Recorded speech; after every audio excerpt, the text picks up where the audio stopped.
Donald Trump built his brand on shouting in all caps, the late-night truth social rants, the unhinged declarations, the digital screaming that became his trademark. But over the past few days, something strange has happened. Suddenly, those all-caps posts are gone, and the person who pulled off the impossible, who actually got under Trump's skin and forced him to change his online behavior, isn't Joe Biden, isn't the DOJ, and it isn't even Fox News. It's California Governor Gavin Newsom, a man who's not even running in 2024, but who just might be positioning himself as the biggest Democratic threat for 2028. And the way he's doing it? By trolling Trump so brutally, so effectively, that even the betting markets and national polls are starting to shift in his favor. It started small, almost playful. Gavin Newsom didn't come at Trump with long speeches or carefully worded policy attacks. He came with memes, jabs, and short, sharp insults tailor-made for the digital age. He mocked Trump's rallies for looking half-empty, teased him for being stuck in the past, and even reposted Trump's own rants with sarcastic captions that cut deeper than any cable news panel ever could. And here's the kicker. Trump noticed. For a man who thrives on being the loudest voice in the room, nothing stings more than being turned into a punchline. Newsom knew that, and he leaned into it. Every post was designed to feel casual, off the cuff, and almost gleeful, like a younger guy dunking on an older rival who just couldn't keep up. And it worked. Trump, who almost never changes his behavior for anyone, suddenly stopped his signature all-caps online shouting. For the first time, it looked like someone had cracked the code to getting inside his head. But this wasn't just a social media spat. It was the beginning of something bigger. Because the more Trump fumbled to respond, the more people began to wonder if Newsom was quietly auditioning for the role of Trump's ultimate foil. At first glance, Newsom's posts might look like harmless fun, the kind of internet trolling you'd expect from a teenager with too much free time. But there's nothing random about this. Every jab, every sarcastic comment, every meme is part of a calculated strategy. Newsom knows Trump feeds off attention, but he also knows Trump can't stand being mocked. So instead of attacking him with long-winded policy arguments, Newsom flips the script and hits where it hurts most: Trump's ego. Think about it. Biden and other Democrats usually go at Trump with warnings about democracy at risk or preserving norms. Important messages, sure, but not the kind of thing that rattles Trump.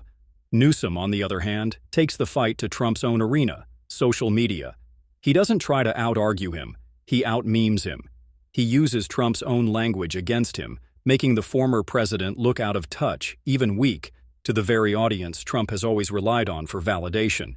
And here's the clever part. Newsom isn't even running for president right now. That gives him freedom.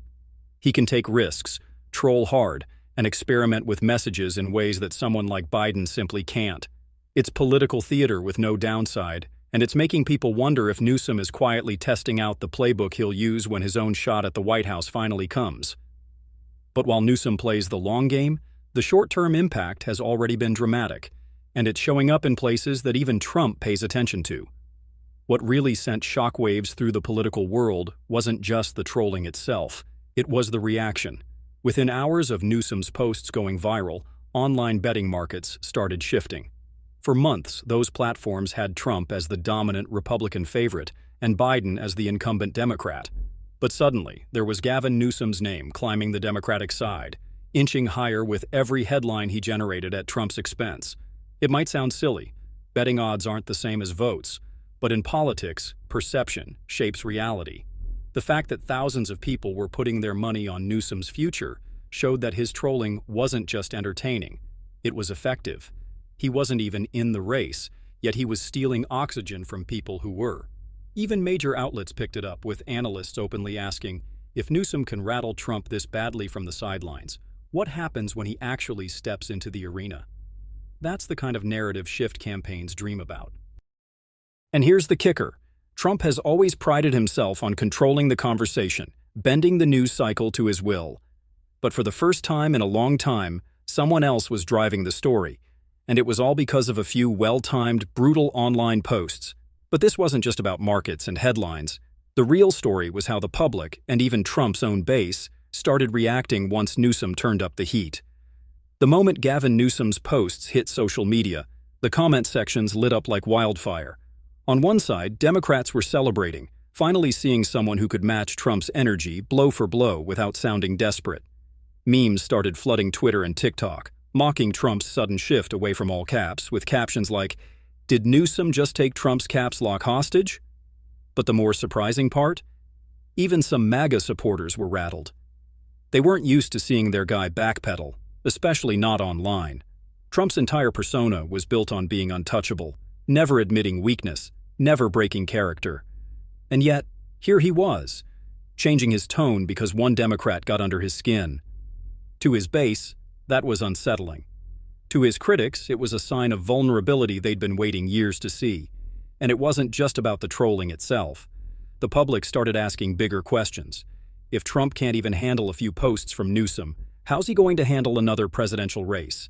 That kind of doubt is dangerous for someone who thrives on looking strong. Meanwhile, Newsom's approval numbers ticked up in Democratic circles. People who once brushed him off as just another West Coast liberal suddenly saw him as a fighter who could throw punches on the national stage. In other words, the trolling was no longer just entertainment. It was political capital. But Newsom wasn't finished. Because while the public was laughing, Trump was stewing. And what happened next showed just how deeply Newsom had gotten inside his head. For a while, Trump tried to brush it off, pretending like Newsom's trolling didn't bother him. But eventually, the mask slipped.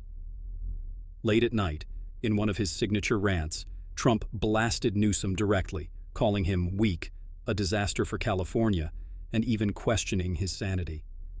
The problem? None of it landed. Instead of looking like the strong counterpuncher his base adored, Trump looked flustered, almost desperate to get the last word. Commentators quickly picked up on it. Cable news segments replayed the rant on a loop, pointing out how out of character it was for Trump to be this reactive. Normally, he's the one setting the narrative, dragging opponents into his arena. But here, he was the one dragged in, reacting, lashing out, and repeating himself in ways that made him look small. Worse yet, the meltdown overshadowed what was supposed to be a week of political wins. Policy announcements were drowned out, foreign policy statements ignored, because everyone was talking about Trump's feud with Newsom. Headlines like, "Newsom gets in Trump's head," and "California governor trolls Trump into rage" dominated the news cycle. For Trump, this wasn't just embarrassing. It was dangerous. A leader who looks rattled loses leverage, both with the public and behind closed doors. And for someone obsessed with control, this was a nightmare scenario. But if Trump thought the meltdown would end things, he was dead wrong, because Newsom was about to twist the knife in a way that no one saw coming. Donald Trump has always branded himself as the ultimate counterpuncher, the man who could dish it out and never let anyone get under his skin. But this feud with Gavin Newsom exposed a very different reality, one where Trump looked reactive, rattled, and unable to control the narrative. For Newsom, it was a political masterstroke. With just a few words, he managed to flip Trump's own tactics back on him, leaving the former president looking smaller and weaker than he wanted anyone to believe. And that's the real story here. It wasn't just about insults or late-night rants. It was about a rare glimpse into Trump's vulnerabilities, the cracks in the image he's worked so hard to project. If a single governor could throw him off balance with a few barbed posts, what does that say about how he'd handle the far greater challenges that lie ahead? One thing's for sure, this battle between Trump and Newsom isn't over. And if this exchange is any sign of what's coming, the next round might be even more explosive.